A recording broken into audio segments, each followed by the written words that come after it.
দোস্ত আমার আব্দুল্লাহ মুহসিন রহমতুল্লাহি আলাইহি বলেন, আমি পরের দিন সকালবেলা যখন মাঠে গেলাম খেলবার জন্য, ঠিক বাবা যেমন শিখাই দিছিলেন রাত্রেবেলা তেমনই আমল করেছিলাম। মাঠে যাওয়ার পর দেখি একটা একটা করে ঘুরি আমি আব্দুল্লাহ মুহসিন কেটে নিয়ে আসতেছি। বলেন না সুবহানাল্লাহ। আমি আব্দুল্লাহ মুহসিন কেটে নিয়ে আসতেছি। বিকেলবেলা যখন হলো দেখলাম আমি 10-12টা ঘুড়ি কেটে নিয়ে এসেছি। এরপরে বাবাকে দেখালাম। আমার বাবা আবার আমাকে বলল, আগামীকাল যদি খেলতে হয়, আগামীকাল যদি আবার জিততে হয়, তাহলে তোমার আবার 4 রাকাত নামাজ পড়তে হবে, আবার তোমার সূরাতুল ইখলাস পাঠ করতে হবে, আবার তোমার দুরূদ শরীফ পাঠ করতে হবে। 3টা কাজ তোমার করতে হবে। যদি আব্দুল্লাহ মুহসিন যদি দ্বিতীয় রাত্রেবেলা আমার এই আমল করো, পরের দিন ঠিক তুমি আবার জিততে পারবা। এবার বলবেন, হুজুর এটার সাথে এটার কিসের আমল, এটার সাথে এটার কি মুনাসাবাত, এটার সাথে এটার কি সম্পর্ক? এবার আব্দুল্লাহ মুহসিন বলে, আমার যখন বয়স 8 আমি তখন ঠিক এই আমলও করি, ঘুরিও চড়াই, আবার জিতেও আসি। যখন বয়স 9 সেই একই করি। যখন বয়স 10, 11, 12, 13, 14 বয়স আমার বাড়লো, ঘুড়ি কাটা বন্ধ হলো, কিন্তু রাতের নামাজ আমার বন্ধ হয় নাই। মাদারীপুর পাদুকা ব্যবসায়ী সমিতির উদ্যোগে 3য় বার্ষিক ওয়াজ মাহফিলের আমার পূর্বে আলোচনা করেছেন আজকের এই আয়োজনের প্রধান অতিথি, বিশেষ বক্তাবৃন্দ ও দীর্ঘদিনের মসজিদের নূর মসজিদ বড় মসজিদের সম্মানিত ইমাম ও খতিব ছিলেন।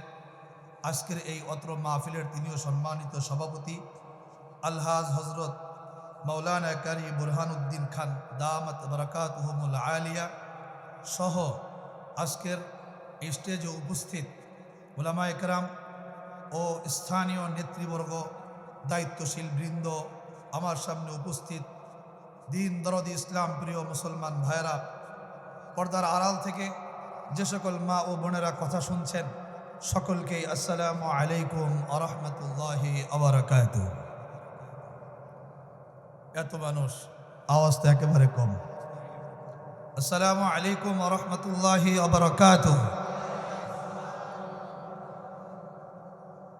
আল্লাহ রাব্বুল আলামিনের দরবারে শুকরিয়া আদায় করি যে এই গভীর রজনী, রাত্র এখন 10টা 20 বাজে, আমরা এই কোরআনের মজলিসে আসতে পেরে খুশি না বেজার?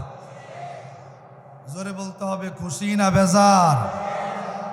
এজন্য আকাশ বাতাস মুখরিত করে মহান রব্বে করিমের দরবারে জবান খুলে কালিমাতুশ শুকর আদায় করি, বলি আলহামদুলিল্লাহ। সময় খুব বেশি নিব না, বহু আলোচনা হয়েছে, আলোচনা করেছেন উলামায়ে কেরাম। আমি কিছু কথা আরজ করব মুরব্বীদের অনুরোধ রক্ষার্থে, কারণ আলোচনা আমি আপনাদের সামনে প্রতি জুমাই করি। আমার আলোচনা করতে ভয় লাগে, কোন আলোচনা করব, আর ওই আলোচনা যদি আপনাদের মুখস্থ থাকে তো বলবো হুজুর এই আলোচনা তো গুজার গায়ে। এই জন্য আলোচনা করতে বড় ভয় পায়, এটা হলো একটা কারণ। দ্বিতীয় নাম্বার, রাত্র তো গভীর, আবার মাইকের সাউন্ড অনেক দূর দূরান্ত পর্যন্ত, মানুষদের ঘুমাইতে হবে, কাউকে বিরক্ত করে কষ্ট দিয়ে আমাদের ভালো কাজ করতে হবে, এই কাজ আমাদের করার দরকার নেই। কথা বলেন ঠিক কিনা? এই জন্য খুব অল্প সময় কিছু কথা বলবো। আল্লাহ রাব্বুল আলামিন আমাদের সকলকে কথাগুলো হেদায়েতের উদ্দেশ্যে ঘর পর্যন্ত নিয়ে যাওয়ার, মৃত্যু পর্যন্ত আমল করার আল্লাহ যেন আমাদের সবাইকে তৌফিক দান করেন। হাদিসের মধ্যে বর্ণনা, এই যে যারা ওই যে বাহিরে দাঁড়ায় আছে, ভিতরে জায়গা আছে, খিচুড়ি আছে তাই না? কথা বলতে হবে, খিচুড়ি আছে, খিচুড়ি সময় মতো পাবেন। ওই যে যারা ছোট ছোট বাচ্চা দাঁড়িয়ে আসো, বলবো এদেরকে সবাইকে বসায় দেয়। যেই কথাগুলোই আমরা বলি আর শুনি, আল্লাহ যেন আমাদেরকে কথাগুলো ভালো করে বোঝার তৌফিক দান করে। মুসা আলাইহিস সালাতু ওয়াস সালাম আদম আলাইহিস সালাতু ওয়াস সালামের সাথে তর্ক করতেছেন। এখন প্রশ্ন জাগে, তর্কটা কোন জগতে করলেন? তর্ক তো করবার জন্য সমসাময়িক হওয়া জরুরি। আদম আলাইহিস সালাতু ওয়াস সালাম যখন দুনিয়াতে আগমন করেছেন, তখন তো আর মুসা আলাইহিস সালাতু ওয়াস সালামের আগমন ছিল না। তাহলে কিভাবে কি মুসা আলাইহিস সালাতু ওয়াস সালামের এই তর্কটার ব্যাপারে মুহাদ্দিসিনে কিরাম কেউ কেউ বলেন হয়তোবা এটা রূহের জগতে হয়েছে, আবার কেউ বলেন না, না রূহের জগতে না, আল্লাহ রাব্বুল আলামিন ওনাদেরকে তো নিয়ে গেছেন, তো নবীদের মজমায় আরশে আজিমে কোথাও না কোথাও হয়েছে। ওই কথাটাই স্বয়ং রাসূল বলেন। তো বলতেছে একটা কথা, আমাদের ছোট ভাই মুহাম্মদ, কারণ নবীদের ক্ষেত্রে সবার শেষে আসছে কে? বিশ্বনবী মুহাম্মদ সাল্লাল্লাহু।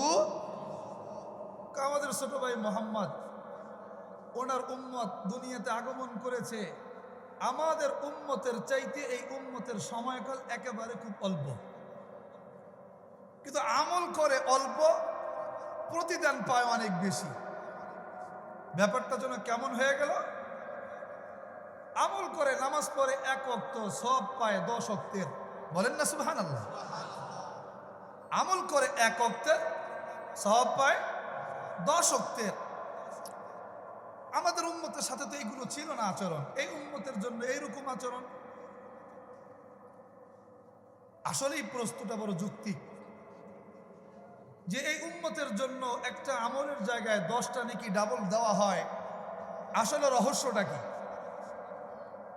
এই রহস্য তালাশ করতে গিয়ে হাকিমুল ইসলাম কারি তৈয়ব সাহেব রহমতুল্লাহি আলাইহি সুন্দর একটি বিশ্লেষণ এই উম্মতের সামনে এনেছেন।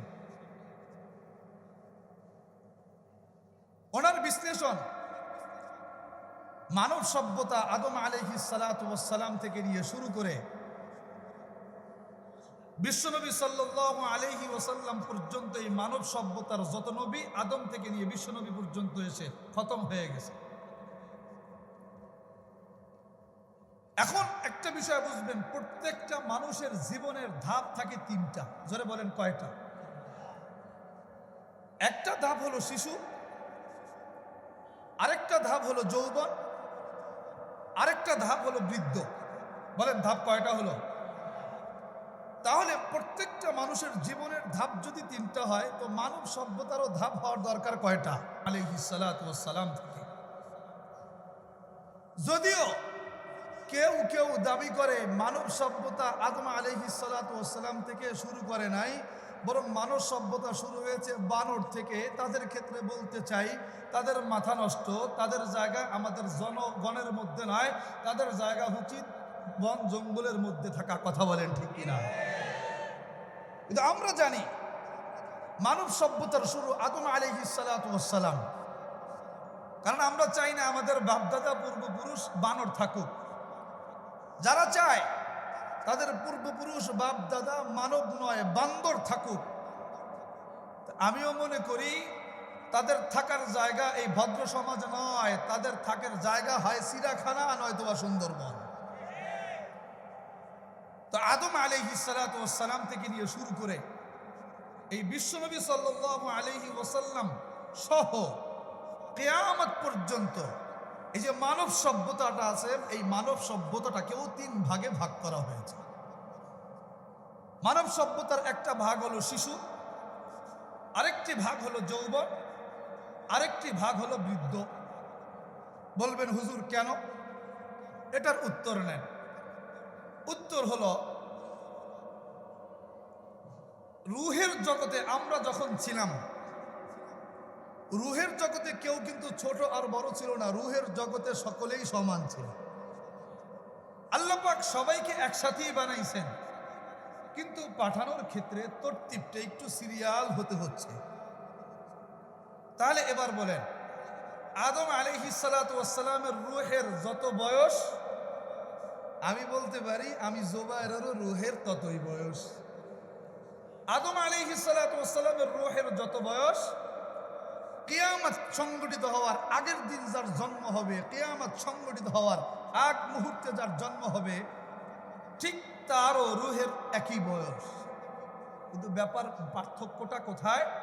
দুনিয়াতে কেউ আগে এসেছে, দুনিয়াতে কেউ পরে এসেছে, কিন্তু রূহের বয়সের ক্ষেত্রে তেমন কোনো পার্থক্য নাই। এখন একটি কথা বুঝেন, যখন আপনি শিশু থাকবেন, তখন যদি আপনাকে কোনো দিন শিখতে বলা হয়, কোনো জ্ঞান অর্জন করতে বলা হয়, দেখবেন ওই জ্ঞানটা কিন্তু আপনি স্বেচ্ছায় আগ্রহ করে শিখবেন না। আব্বা বাবা, এরপরে খেলনা দুলনা কত কিছু দিয়ে আদর সোহাগ করে এরপরে আপনাকে বলতে হবে পড়ো আলিফ, পড়ো এ, পড়ো সরেয়া। কথা বলেন ঠিক কিনা? ছোট্ট বাচ্চারা যদি বলেন এই পর, নয় কিন্তু ধরে পিটামো, ও দেখবেন পিটারির কথা বললে মর্জি করে, আগে তো ছিল ফ্লোরে, এখন লাভ দিয়া খাটের থেকে খাটের উপরে জানলা গিয়া রেলিং গিয়া দাঁড়ায় ধরে কইব আমি পড়বো না। যত উপরে উঠা যায় তত উপরে উঠুন, তাও আমার পড়াইতে পারবো। কথা কন? কিন্তু পক্ষান্তরে ওই ছোট্ট বাচ্চারা যদি বলে পিটাবো না, এই শব্দ না, বাবা তুমি যদি পড়ো, হাতের লেখাটা যদি লেখো, তাহলে তোমাকে এই 5 টাকা দামের অথবা 10 টাকা দামের মামা চকলেট দিব। দেখবেন 10 টাকার লোভে ওর 10টা সাবজেক্ট, 5টা সাবজেক্টের লেখা ও কমপ্লিট করে ফেলবে। তা বোঝা গেল, প্রত্যেকটা ছোট্ট শিশু বাচ্চাকে শিক্ষা অর্জনের জন্য প্রাথমিক পর্যায়ে তাকে চাপ নয়, তাকে আদর্শ হাক দিতে হয়। এখন মানব সভ্যতার শুরুর দিকে তাকান, দেখবেন আদম আলাইহিস সালাতু ওয়াস সালামের জমানায় যেই মানুষগুলো দুনিয়াতে আগমন করেছিল, আদম আলাইহিস সালাতু ওয়াস সালামের উপরে যে আসমানি কিতাব নাজিল হয়েছিল, এই পুরা আসমানি কিতাব, এই 30 পারায়, এটার ভিতরে আল্লাহ পাক তেমন কোনো বড় কোনো বিধিবিধান নাজিল করে নাই। কি করেছে? ওটার ভিতরে নাজিল করছেন কিভাবে ঘর বানাইতে হবে, কিভাবে দাও বানাইতে হবে, কিভাবে কোদাল বানাইতে হবে, কিভাবে কাপড় বানাইতে হবে, কিভাবে এই বিভিন্ন জিনিস বানাইতে হবে। এই জিনিসগুলো ওই কিতাবগুলোর ভিতরে আল্লাহ শিখাইছে। কেন? আদম আলাইহিস সালাতু ওয়াস সালামের ওই প্রজন্মটা মানব সভ্যতার শিশুকাল, দুনিয়াতে পাঠাই যদি বলা হয় শেখো, কঠিন শিখতেই হবে, শরীয়তের এই বিধান মানতে হবে, নির্ঘাত আদম আলাইহিস সালাতু ওয়াস সালামের সময়কাল, মানব সভ্যতার শিশুকাল, তারা এই বিধান কঠিন আকারে মানতে পারত না। একটি উদাহরণ দেই, আব্দুল্লাহ মুহসিন রহমতুল্লাহি আলাইহি লখনৌর একজন অত্যন্ত অনেক বড় মাপের আলেম ছিলেন। উনি বলেন, আমি যখন শিশু, আমি তখন দেখতাম লখনৌতে মানুষ একটা সিজন আসতো, যেই সিজনে আমির উমারা, ধনী গরিব নেতা সবাই পাল্লা দিয়ে ঘুড়ি উড়াইতো। আমাদের সমাজে ঘুড়ি উড়ায় কি উড়ায় না? ঘুড়ি উড়াইতো। ওই ঘুড়ি উড়ানোর একটা মজা অন্যরকম হলো, কে কার সুতা কাটতে পারবে, কে কার মাথা কাটতে পারবে, এই একটা প্রতিযোগিতা চলতে থাকে। এখন আমিও ছোট্ট মানুষ, আব্দুল্লাহ মুহসিন রহমতুল্লাহি আলাইহি বলেন, আমিও ছোট্ট মানুষ, আমারও মনে চায় আমি ঘুড়ি উড়াই, কিন্তু আলেম পরিবারে আমার জন্ম, তাই আমি পারতেছি না। বাবার কাছে গেলাম, তো বাবাও চিন্তা করতেছেন এই শিশু বাচ্চাকে যদি আমি বলি তুমি ঘুড়ি উড়াইতে পারবা না, তো এই ছোট্ট বাচ্চা মানবে না, কারণ যখন আমার অগোচরে চলে যাবে তখন ঠিক সেখানে গিয়েও ঘুড়ি উড়াবে। তাহলে এই মানসিকতাটাকে আমার একটু পরিবর্তন করা দরকার। কি বলতেছে? বাবা ডাক দিয়ে, খেয়াল করে শুনেন কথাগুলো, বাবা ডাক দিয়া বলতেছে, তুমি কি ঘুড়ি উড়াইতে চাও? জি। তুমি কি আরেকজনের মাথা কেটে বিজয় অর্জন করতে চাও? জি। তাহলে তোমাকে আমি একটা পদ্ধতি বলে দিই, এই পদ্ধতির উপরে যদি তুমি আমল করো, তাহলে তোমার দ্বারা বাস্তবিক অর্থেই ওই ঘুড়ি খেলায় অন্যজনের মাথা কেটে তুমি বিজয় অর্জন করতে পারবা। এখন তো সন্তান চিন্তা করতেছে, আব্দুল্লাহ মুহসিন রহমতুল্লাহি আলাইহি চিন্তা করে, বাবা যদি সুন্দর পরামর্শ দেয় আর আমি যদি সবার মাথা কাটতে পারি, এটা তো বিশাল ব্যাপার। বলল, শোনো, রাত্রিবেলা তুমি যখন প্রতিদিন রাত্রিবেলা শেষ রাত্রিতে তুমি জাগ্রত হবা। জাগ্রত হয়ে তুমি 4 রাকাত নফল নামাজ পড়বা। এরপরে ওই ঘুড়ির যে সুতা আছে ওই সুতা তুমি মাজবা। মাজা বুঝে? ওই যে সাগুদানা দিয়ে অথবা আটা দিয়ে ময়দা দিয়ে ওই সুতাটাকে ধারালো করে বলে তুমি আগে 4 রাকাত নামাজ পড়বা। 4 রাকাত নামাজ পড়বার পরে ওই সুতাটাকে তুমি মাজবা। সুতাটাকে যখন তুমি মাজবা ওই সময় তুমি সূরা ইখলাস পাঠ করতে থাকবা। বলেন সুবহানাল্লাহ। সূরা ইখলাস কেন পাঠ করতে বলেছেন সেই হিকমত পরে বলি। তুমি সূরা ইখলাস পাঠ করতে থাকবা।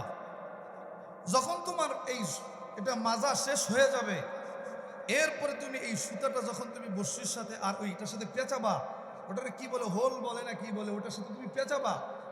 কি বলে? লাটাই। জীবনে খেলি নাই তো এই জন্য পারি না। ওই যে লাটাই, তো ওই লাটাইটাই তো যখন তুমি পেঁচাবা তখন তুমি দুরূদ শরীফ পড়বা। বলেন আমল দিল কয়টা? জোরে বলতে হবে কয়টা? 3টা। জোরে বলেন কয়টা? 3টা। প্রথম নাম্বার নামাজ পড়বা কয় রাকাত? 2য় নাম্বার সুতা যখন মাজবা তখন কি পড়বা? সূরা ইখলাস। যখন লাটাইলে সুতাটা পেঁচাবা তখন কি করবা? দুরূদ শরীফ পড়বা। এরপরে তুমি যখন মাঠে যাবা খেলতে দেখবা তোমাকে কেউ হারাইতে পারবে না, বরং তুমি সবাইকে হারায়া তুমি অনেক ঘুড়ির মাথা কেটে অনেক ঘুড়ি তুমি নিয়ে আসতে পারবা। আব্দুল্লাহ মহসিন তো বহুত খুশি। আমার বাপ তো আমাকে ট্রিটমেন্ট দিয়ে দিছে, আমি তো আমার এই ট্রিটমেন্ট নিয়ে আমি কাজ করলে দেখি কালকে সকালে কি হয়। দোস্ত আমার আব্দুল্লাহ মহসিন রহমতুল্লাহি আলাইহি বলেন, আমি পরের দিন সকালবেলা যখন মাঠে গেলাম খেলবার জন্য, ঠিক বাবা যেমন শিখাই দিছিলেন রাত্রেবেলা তেমনই আমল করেছিলাম। মাঠে যাওয়ার পর দেখি একটা একটা করে ঘুড়ি আমি আব্দুল্লাহ মহসিন কেটে নিয়ে আসতেছি। বলেন না সুবহানাল্লাহ। আমি আব্দুল্লাহ মহসিন কেটে নিয়ে আসতেছি। বিকেলবেলা যখন হলো দেখলাম আমি 10-12টা ঘুড়ি কেটে নিয়ে এসেছি। এরপরে বাবাকে দেখালাম। আমার বাবা আবার আমাকে বলল, আগামীকাল যদি খেলতে হয়, আগামীকাল যদি আবার জিততে হয় তাহলে তোমার আবার 4 রাকাত নামাজ পড়তে হবে, আবার তোমার সূরাতুল ইখলাস পাঠ করতে হবে, আবার তোমার দুরূদ শরীফ পাঠ করতে হবে। 3টা কাজ তোমার করতে হবে। যদি আব্দুল্লাহ মহসিন যদি 2য় রাত্রেবেলা আমার এই আমল করো পরের দিন ঠিক তুমি আবার জিততে পারবা। এবার বলবেন হুজুর এটার সাথে এটার কিসের আমল, এটার সাথে এটার কি মুনাসাবাত, এটার সাথে এটার কি সম্পর্ক? এবার আব্দুল্লাহ মহসিন বলে, আমার যখন বয়স 8 আমি তখন ঠিক এই আমলও করি, ঘুড়িও চড়াই, আবার জিতেও আসি। যখন বয়স 9 সেই একই করি। যখন বয়স 10, 11, 12, 13, 14 বয়স আমার বাড়লো, ঘুড়ি কাটা বন্ধ হলো, কিন্তু রাতের নামাজ আমার বন্ধ হয় নাই। বুঝেন নাই কথা? সিস্টেম বুঝছেন? সিস্টেম বুঝছেন? ছোট্ট সন্তানদেরকে টেকনিক শিখিয়ে অবলম্বন করি সন্তানদেরকেও দিনমুখী করা যায়। দিনমুখী করা যায়। তো কিভাবে দিনমুখী করলো? ওই 4 রাকাতের অভ্যস্ত করছে, সূরা ইখলাসের অভ্যস্ত করছে, দুরূদ শরীফের অভ্যস্ত করছে। আর দিনের বেলা গিয়ে ছোট্ট শিশু না করলে তো শুনবে না, ও তো খেলবেই। কিন্তু একটা সময় আসছে খেলার মানসিকতা চলে গেছে, কিন্তু রাত্রি জেগে আমল করার মানসিকতা মৃত্যু পর্যন্ত যায় নাই। এই জন্য আমি অভিভাবকদেরকে বলবো, প্রতিটা সন্তান, প্রতিটা বাবাকে বলবো, প্রতিটা দাদাকে বলবো, আপনি আপনার সন্তানকে নামাজি বানাইতে চান তা আপনার সন্তানকে আপনি চকলেট দিয়ে হোক, খেলার জায়গা দিয়ে হোক। তোমার ঘরে তো এত বড় স্পেস নাই, বড় মসজিদের দোতলায় অনেক বড় জায়গা আছে, চলো আমরা ওখানে গিয়ে নামাজ পড়বো, তারপর আমরা খেলবো। চলো আসরের নামাজের আগে মাঠে গিয়ে খেলবো, এরপর আমরা মাগরিব নামাজ পড়বো। আসেন দাদা তার নাতিকে নিয়ে খেলতে, একদিন নাতির খেলার বয়স থাকবে না, কিন্তু মাগরিব নামাজ পড়ার এই অভ্যাসটা থেকে যাবে। আপনার নাতির এই মসজিদে এসে লাফালাফি করার, পিছন থেকে ল্যাং মারার এই মানসিকতা আজীবন থাকবে না, কিন্তু একদিন সময় আসবে এই ল্যাং মারামারি বন্ধ হবে, কিন্তু সে মসজিদের সামনের কাতারের মুসল্লি হবে। কথা কন। কিন্তু আজকাল আমরা যারা ঘোষণা দিই, এই অমুকের ছেলে কেন আসছে মসজিদে, আমার নামাজ নষ্ট করলো, এই করলো সেই করলো, আর আপনার নামাজ ঠিক করতে গিয়ে ছোট্টদেরকে মসজিদে আসা বন্ধ করতেছেন। ভালো কথা, আগামীতে যখন বড় হবে এই ছেলেকে মসজিদে আনবেন কিভাবে? কি অস্ত্র আছে আপনার কাছে? আছে? জোরে বলতে হবে আছে? তাহলে কথা হলো এটা, আমরা আমাদের সন্তানদেরকে খেলনা দিব, সব কিছু দিব, প্রত্যেকটা খেলনার সাথে আমরা একটা করে আমল জুড়ে দিব। পারবো তো ইনশাআল্লাহ? নতুন একটি টেকনিক শিখলাম। এরপরের একটি কথা, হুজুর এত সূরা থাকতে সূরা ইখলাস কেন শিখাইল? সূরাতুল ইখলাস কেন পাঠ করতে বলল? এটার কি হিকমত আছে? শুনতে চান? বলবো, কিন্তু হাদিসটা বলতে পারি, মন খারাপ করতে পারবেন না। জোরে বলতে হবে, মন খারাপ করতে পারবেন না, করবেন না তো? আল্লাহ রাসূল সাল্লাল্লাহু আলাইহি ওয়াসাল্লাম তাবুকের যুদ্ধে দেখলো একজন ফেরেশতা জিবরাইল আমিন সহকারে নেমে আসলেন। আল্লাহ রাসূলকে ডাক দিয়ে বলে, ইয়া মুহাম্মদ, মাতা মুআবিয়া ইবনে মুআবিয়া আল মুজানি। হে আল্লাহ রাসূল, মুআবিয়া ইবনে মুআবিয়া আল মুজানি ইন্তেকাল করেছেন। এরপরের কথা আল্লাহ রাসূল বলতেছেন, জিবরাইল আমিন, হে আল্লাহ রাসূল জানতে চাই, আবা তুহিব্বু আন তুসাল্লি আলাইহি, আপনি কি এই মুআবিয়া ইবনে মুআবিয়া আল মুজানির জানাজা পড়তে চান নাকি? আল্লাহ রাসূল বললেন, হ্যাঁ আমি চাই। কিন্তু ব্যাপার হলো জিবরাইল আমিন যে এখানে বসে বিশ্বনবীকে জিজ্ঞেস করতেছে মুআবিয়া ইবনে মুআবিয়ার ব্যাপারে, মুআবিয়া থেকে আল্লাহর রাসূলের মাঝের দূরত্ব ছিল 80 কিলোমিটার। বলেন কত কিলোমিটার? এখন তো বলবেন পাইছি হুজুর হাদিস, এমন হাদিস যে হাদিস দিয়ে গায়েবানা জানাজা পড়া, ঠিক না? কি কথা কন? গায়েবানা জানাজা? বলেন গায়েবানা জানাজা কি পড়া জায়েজ আছে? জোরে বলতে হবে, জায়েজ আছে? আচ্ছা একটি কথা, কথা যদি হাদিসের ভিতরে থাকে, যদি আমার মনের বিরুদ্ধে যায়, তারপরও মানতে রাজি আছি তো? মানতে রাজি আছেন কে কে? লিল্লাহি তাকবীর। শোনেন হাদিসটা এবার শোনেন। জিবরাইল আমিন আল্লাহ রাসূল সাল্লাল্লাহু আলাইহি ওয়াসাল্লামকে বলে, আল্লাহ রাসূল নেন আপনার জন্য জানাজার ব্যবস্থা করে দেয়। দরাবা বিজানাহিহি আল আরদ লাম তাবকা শাজারাতুন ওয়ালা আকিম্মাতুন ইল্লা তাদাদাত। জিবরাইল আমিন আল্লাহ রাসূল আর মুআবিয়া এই দুইজনের মাঝখানে যত জায়গা ছিল তার ডানা দিয়ে একটা বাড়ি মারলেন। বাড়ি মারার সঙ্গে সঙ্গে যত টিলা ছিল, যত গাছ ছিল, সব সমান হয়ে গেছে। এরপরে আল্লাহ রাসূল সাল্লাল্লাহু আলাইহি ওয়াসাল্লাম বলেন, রাফা সারিরাহু ইলাইহি। এই জিবরাইল আমিন আল্লাহর রাসূলের কাছে মুআবিয়ার খাটটাকে উঁচা করলেন। বলেন সুবহানাল্লাহ। এবার তৃতীয় নাম্বার, আল্লাহ রাসূল সাল্লাল্লাহু আলাইহি ওয়াসাল্লাম বলেন, ফানাজারতু ইলাইহি, আমি ওই খাটটার দিকে তাকালাম, খাটটাকেও দেখতে পাইলাম। বলেন আল্লাহু আকবার। এখন একটা প্রশ্ন, হাদিসের ভিতরে প্রথম অংশ কি? ডানা দিয়ে বাড়ি মারছে, কথা বলতে হবে, ডানা দিয়ে বাড়ি মেরেছে। দ্বিতীয় নম্বর, বাড়ি মারবার পরে ওই খাটটাকে জিবরাইল আমিন উঁচা করেছে। তৃতীয় নম্বর, আল্লাহ রাসূল সাল্লাল্লাহু আলাইহি ওয়াসাল্লাম ওই খাটটা তার নিজ চোখে দেখতেছিলেন। বলেন এবার আমল হয়েছে কয়টা? জোরে বলতে হবে, আমল হয়েছে কয়টা? প্রথম নাম্বার ডানা দিয়ে বাড়ি, দ্বিতীয় নাম্বার খাট উঁচা, তৃতীয় নাম্বার নিজ চোখে দেখেছে। এবার বলেন, যেই জিনিস রাসূল নিজ চোখে দেখে ওই জিনিস কোনোদিনও গায়েব হতে পারে? যেই জিনিস আপনি নিজ চোখে দেখেন ওই জিনিস কোনোদিনও আপনি গায়েব বলতে পারবেন? তো যেটা আপনি দেখতেছেন ওটা আপনার গায়েব হয় কিভাবে? এখন আমি বলবো, কিছু মনে নেবেন না, যারা হাদিসের এই অংশটুকু গোপন রেখে উম্মতের সামনে গায়েবানা জানাজার ঢিল ছোড়েন, আমি বলবো তারা প্রথমত রাসূলের উপরে মিথ্যা তুহমত দিলেন। কথা বলে ঠিক কিনা? দ্বিতীয় নম্বর, এই হাদিসের ব্যাপারে তারা জালিয়াতি করেছে। কথা বলেন ঠিক কিনা? আল্লাহ রাসূল বলেন, মান কাযাবা আলাইয়া মুতাআম্মিদান, মান কাযাবা আলাইয়া মুতাআম্মিদান ফালইয়াতাবাওয়া মাকআদাহু মিনান নার। যেই ব্যক্তি আমার ব্যাপারে মিথ্যা কথা বলবে সেই ব্যক্তির স্থান জাহান্নাম গ্রহণ করলো। এ কথা বলেছেন বিশ্বনবী সাল্লাল্লাহু। বলেন, তা রাসূলের ব্যাপারে হাদিসটুকু এই অংশ গোপন করলে আমি সত্যবাদী না মিথ্যাবাদী?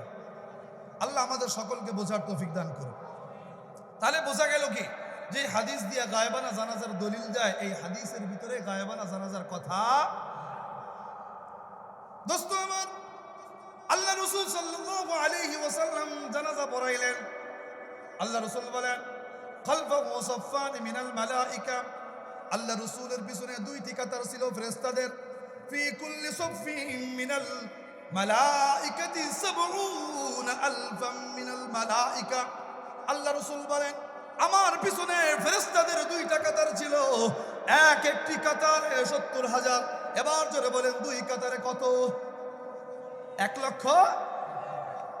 এই জিনিসটা দেখে বলেন, রসুলের মতো একজন রসুল যিনি খায়রুন নাস, তার ভিতরে ঈর্ষা লাগছে। এবার জিব্রাইলকে বলে, জিব্রাইল, মুআবিয়া তো নিশ্চয়ই আমি দেখছি, কিন্তু মুআবিয়ার এই মর্যাদা কোত্থেকে হলো যে এই মুআবিয়ার জানাজা আমি বিশ্বনবীকে এত দূর থেকে পড়াইতে হলো? এটা পড়ানোর জন্য যত ইন্তজাম করা দরকার সব ইন্তজামও করা লাগলো। জমিন বাড়ি দিয়ে সমান করতে হইলো, খাটটা উঁচা করতে হইলো, নিজ চোখে দেখলাম। তারপরে তুমি আবার ১,৪০,০০০ ফেরেশতার বহর নিয়ে আসছো কেন? কি জন্য? এমন সে কি করে? দোস্ত আমার, এবার আল্লাহ রাসূল সাল্লাল্লাহু আলাইহি ওয়াসাল্লামকে বলেন, ও আল্লাহর রাসূল, এই যে মর্যাদা মুআবিয়া অর্জন করেছে এটা একমাত্র, আওয়াজ দিয়ে বলেন, কার ভালোবাসায়? আরো জোরে বলেন, কার ভালোবাসায়? বিহুব্বিহি, একমাত্র আল্লাহর ভালোবাসায়। কি একমাত্র আল্লাহর ভালোবাসায়? কাছে চলতে উঠতে বসতে ফিরতে সর্বহালতে টয়লেট সারা। আমার সাথে বলেন, কুল হুয়াল্লাহু আহাদ আল্লাহুস সামাদ লাম ইয়ালিদ ওয়া লাম ইউলাদ ওয়া লাম ইয়াকুল লাহু কুফুয়ান আহাদ। দোস্ত আমার, জানতে চাই এই সূরা পাঠ করতে পারেন কে কে? লিল্লাহি তাকবীর। এবার প্রশ্ন আমার, ভালো করে খেয়াল করেন, মুআবিয়ার সময় যে আল্লাহ ছিল ওই আল্লাহ আছে না নাই? মুআবিয়ার সময় যে জিব্রাইল আমিন ছিল ও আছে না নাই? মুআবিয়ার সময় যে ১,৪০,০০০ ফেরেশতা ছিল আছে না নাই? ওই মুআবিয়ার সময় যে সূরা ইখলাস ছিল ওটা আছে না নাই? তাহলে বোঝা গেল বিশ্বনবী আসবে না, বিশ্বনবীর মর্যাদা কাউকে দেওয়া হবে না। এই কথা আমার আল্লাহ বলেছেন ঠিক, কিন্তু মুআবিয়ার মর্যাদা কাউকে দেওয়া হবে না এই ওয়াদা আমার আল্লাহ করে নাই। করেছে? যদি না করে থাকে, ধরছেন সাউন্ড, সাউন্ড ধরবেন না, হাত ছড়ান, এক হাত দূরে থাকেন। সরেন সরেন সরেন, খেয়াল করেন। তো ওই মুআবিয়ার মর্যাদা বাড়ানোর জন্য আমার আল্লাহ এখনো আছে, জিব্রাইল আমিন এখনো আছে, ওই কোরআন এখনো আছে। তাহলে আমরা বলতে পারি ওই মর্যাদা আমরাও যদি আল্লাহর ভালোবাসে। সবকালের যুগে যাদেরকে জ্ঞান দেওয়া হয়, শিখতে বলা হয়, এদেরকে তো চাপ দিয়ে শেখানো যায় না, এদেরকে কি করতে হয়? খেলতে খেলতে শিখাইতে হয়।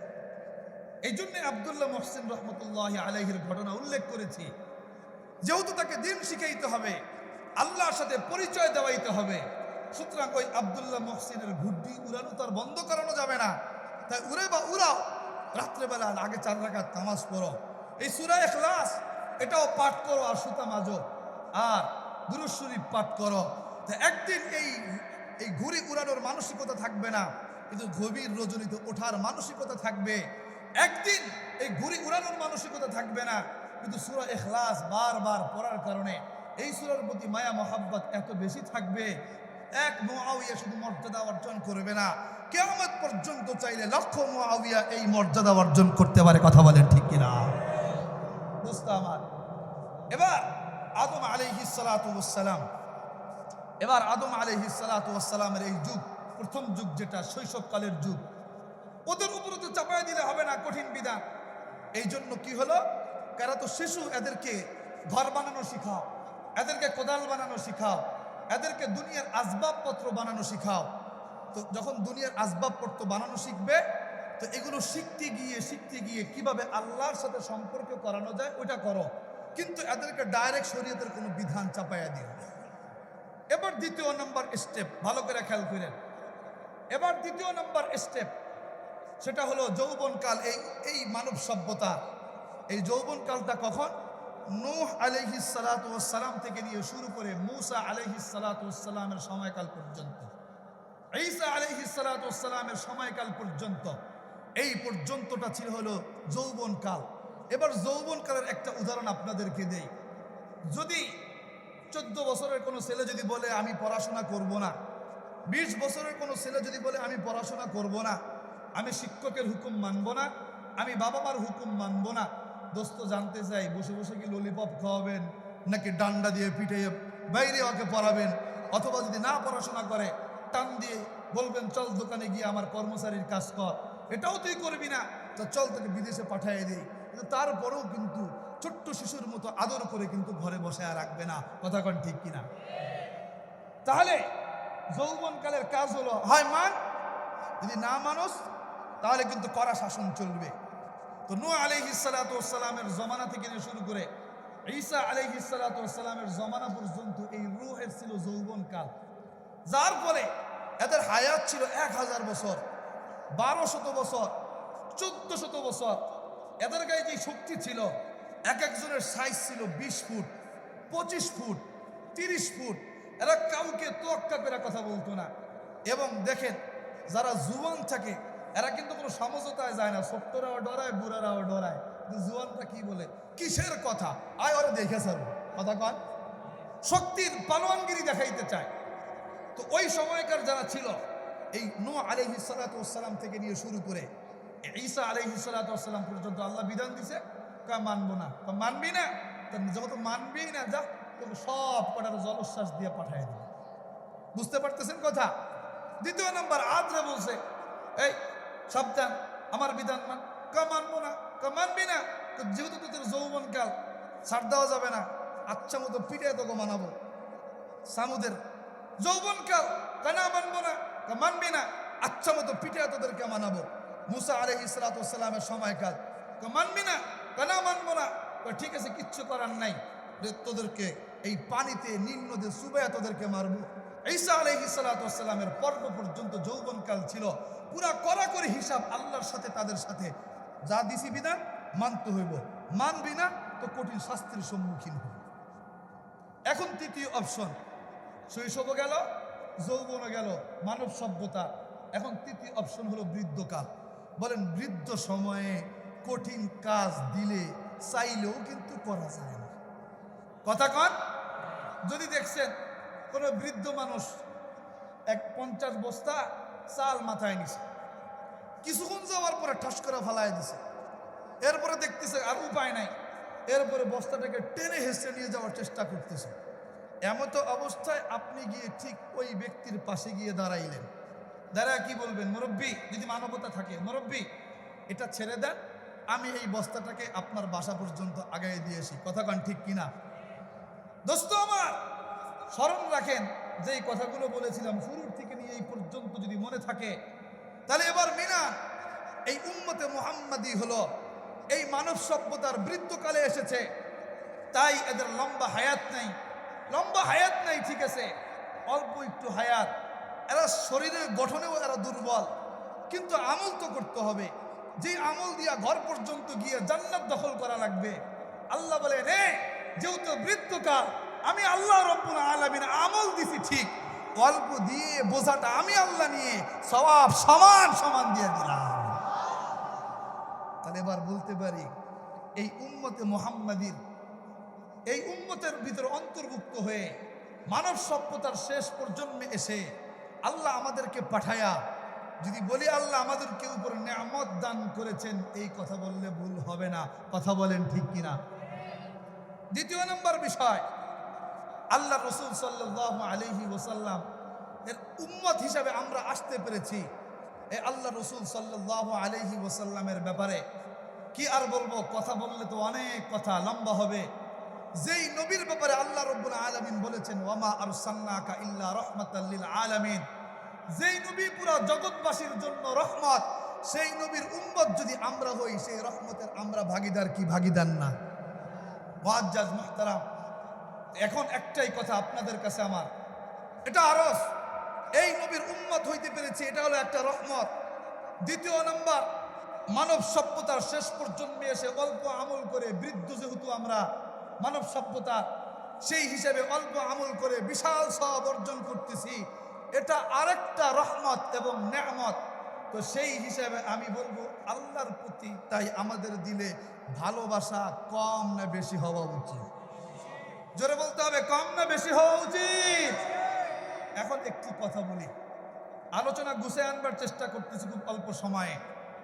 শোনে, যেহেতু আল্লাহ রাব্বুল আলামিন আমাদের প্রতি এত বড় দয়া করেছেন, সেই দয়ার জন্য দিলের ভিতরে আল্লাহর প্রতি ভালোবাসা আমাদের নেওয়া উচিত। এই জন্য একটি কথা স্মরণ রাখবেন, ভালোবাসা নেওয়ার দলিল কি? ভালোবাসা নেওয়ার দলিল একমাত্র একটা, সেটা হলো ঈমান। জোরে বলেন, সেটা কি? জোরে বলতে হবে, সেটা কি? এখন এই ঈমান প্রকাশ করার জায়গা মাত্র একটা। জোরে বলেন, কয়টা? আর ঈমান রাখার জায়গা মাত্র একটা। বলেন, কি বললাম? ঈমান প্রকাশ করার জায়গা একটা, আর ঈমান রাখার জায়গা। দোস্ত আমার, বলবেন ঈমান প্রকাশ করার জায়গা কোনটা? ঈমান প্রকাশ করার জায়গা হলো, অনেকে মুখে মুখে বলে। দ্বিতীয় নাম্বার আরেকটা, ঈমান রাখার জায়গা মুখ নয়, ঈমান রাখার জায়গা হলো মানুষের অন্তর। কথা কন। আল্লাহ রাসূল সাল্লাল্লাহু আলাইহি ওয়াসাল্লাম বলেন, আব্দুল্লাহ ইবনে মাসউদ রাদিয়াল্লাহু আনহু থেকে বর্ণনা, তিনি বলেন, ইন্নান নূর ইযা দাখালাল কলবা ইনফাসাহা, যখন নূর কোন মানুষের দিলের ভিতরে প্রবেশ করে তখন সেটার বিকশিত হয়। বলেন সুবহানাল্লাহ। দোস্ত আমার, অনেকে বলেন, হুজুর আমি পাক্কা মুমিন, নামাজ আমার পড়া লাগে না। আছে না নাই? হুজুর আমি পাক্কা মুমিন, দাড়ি আমার রাখা লাগে না। বলেন, আছে না নাই? হুজুর আমি পাক্কা মুমিন, আমার জামা কাপড় পাঞ্জাবি পরা লাগে না। আছে না নাই? দোস্ত, অনেকের সন্তান বিবাহ শাদী দেয়, ডিজে বাজায়, সব কিছু করে, আর বলে হুজুর আমরা কিন্তু পাক্কা মুমিন, যদিও এগুলা করি। দোস্ত, ভালো করে খেয়াল করেন, আপনার ভিতরে যদি ঈমান থাকে, মুখে বলতে হবে না, অটোমেটিকলি কার্যক্রমের দ্বারা প্রকাশ পাবে। কথা কন ঠিক কিনা? আল্লাহ রাসূল বলেন, ইন্নান নূর ইযা দাখালাল কলবা ইনফাসাহা, আল্লাহ রাসূল বলে, নূর যদি কারো দিলের ভিতরে ঢুকে, সেটা অন্য এমনিতেই বিকশিত হয়। এবার সাহাবায়ে কেরাম আল্লাহ রাসূলকে বলেন, আখবিরনা আন ইলমিন ইউরাফু বিহি, হে আল্লাহর রাসূল আপনি আমাদেরকে কিছু আলামত বলে দেন, কিছু জ্ঞানের কারণ বলে দেন, যেই কারণগুলো থাকলে আমরা জানতে পারবো যে আমার দিলের ভিতরে ঈমানের নূর ঢুকছে। বলেন, কারণগুলো জানতে চান? জোরে বলতে হবে, কারণগুলো জানতে চান?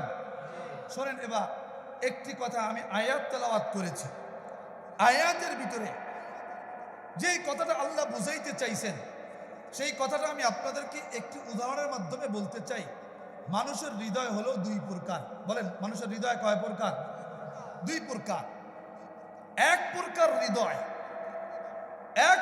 হৃদয় দাবি করে মুমিন, কিন্তু ঈমানের কাজ করে না। আরেক প্রকার হৃদয় দাবি করে মুমিন, ঈমানের কাজ করে। বলবেন কেমন হুজুর, উদাহরণ দেন। হাকিমুল উম্মাত মুজাদ্দিদে মিল্লাত শাহ আশরাফ আলী থানভী রহমতুল্লাহি আলাইহি, তিনি বলেন, একটি ঘটনা উল্লেখ করেছেন। তিনি বলেন, একবার একজন মুনিব আর আরেকজন গোলাম, দুইজনে হেঁটে হেঁটে মসজিদের সামনে দিয়ে যাচ্ছে। দোস্ত আমার, ওই সময় মুয়াজ্জিন সাহেব আল্লাহু আকবার বইলা ডাক দিছেন। এবার গোলাম চিৎকার দিয়ে বলে মুনিবকে, ও মুনিব, রব আমাকে ডাকতেছে, আমি একটু আমার মুনিবের কাছে যেতে চাই। এবার মুনিব বলে, আমি তো জানি আমি একমাত্র তোর মুনিব, আমি ব্যতীত অন্য কোনো মুনিব নেই। এখন আমার প্রশ্ন, তোর আবার মুনিবকে? তো ওই যে মসজিদের মিনারা থেকে ডাকতেছে, আল্লাহু আকবার, আল্লাহু আকবার, আল্লাহু আকবার, আল্লাহু আকবার। আশহাদু আল্লা ইলাহা ইল্লাল্লাহ, আশহাদু আল্লা ইলাহা ইল্লাল্লাহ, আশহাদু আন্না মুহাম্মাদার রাসূলুল্লাহ, আশহাদু আন্না মুহাম্মাদার রাসূলুল্লাহ। হাইয়া আলাস সালাম, হাইয়া আলাস সালাম, হাইয়া আলাল ফালাহ, হাইয়া আলাল ফালাহ। ও দোস্ত, জানতে চাই এই মিষ্টি মধুর আজানটাকেও অনেকে শব্দ দূষণ বলে, বলেন আছে না নাই? জোরে বলতে হবে, আছে না নাই? দোস্ত ভালো করে খেয়াল করেন, এই আজানটাকে যারা শব্দ দূষণ বলবে, আমি দ্ব্যর্থহীন কণ্ঠে বলতে চাই, সে যদি ইঞ্জিনিয়ার হয়, সে যদি ডাক্তার হয়, সে যদি ব্যারিস্টার হয়, সে যদি বাংলাদেশের কোনো উল্লেখযোগ্য বুদ্ধিজীবী হয়, আমি বলবো সে বুদ্ধিজীবী হোক আর যেই হোক না কেন, সে শুকুরের চাইতেও নিকৃষ্ট। কথা বলেন ঠিক কিনা? কারণ এই শব্দের চাইতে বড় মায়াবী শব্দ দুনিয়াতে আর হতে পারে। আমরা সফলতা খোঁজার জন্য ইতালি যাই, আমরা সফলতা খোঁজার জন্য গ্রিস যাই, আমরা সফলতা খোঁজার জন্য আমরা প্রবাসে যাই, কিন্তু কোনোদিনও চিন্তা করি না ওই সফলতার ডাক প্রতিদিন মুয়াজ্জিন সাহেব দিনে 5 বার ডাকে। কথা কন, কয়বার ডাকে? দোস্ত আমার আজানের ব্যাখ্যা করার সময় নাই, আজানের ব্যাখ্যা করার সময়। আচ্ছা সন্তানের পূজায় গেলে কি হয়? আচ্ছা ইনশাল্লাহ বলবো। দোস্ত ভালো করে খেয়াল করেন, পুরো আজানের ব্যাখ্যা করার সময় নাই, ছোট্ট করে একটু বলি। মুয়াজ্জিন সাহেব আজানের ভিতরে একটা শব্দ বলে, হাইয়া আলাস সালাহ, হাইয়া আলাস সালাহ। বলেন, বলে কি বলে না? দ্বিতীয় নাম্বার, হাইয়া আলাল ফালাহ, হাইয়া আলাল ফালাহ। বলেন, বলে কি বলে না? কোনোদিনও চিন্তা করছেন এই দুইটা শব্দের অর্থ কি?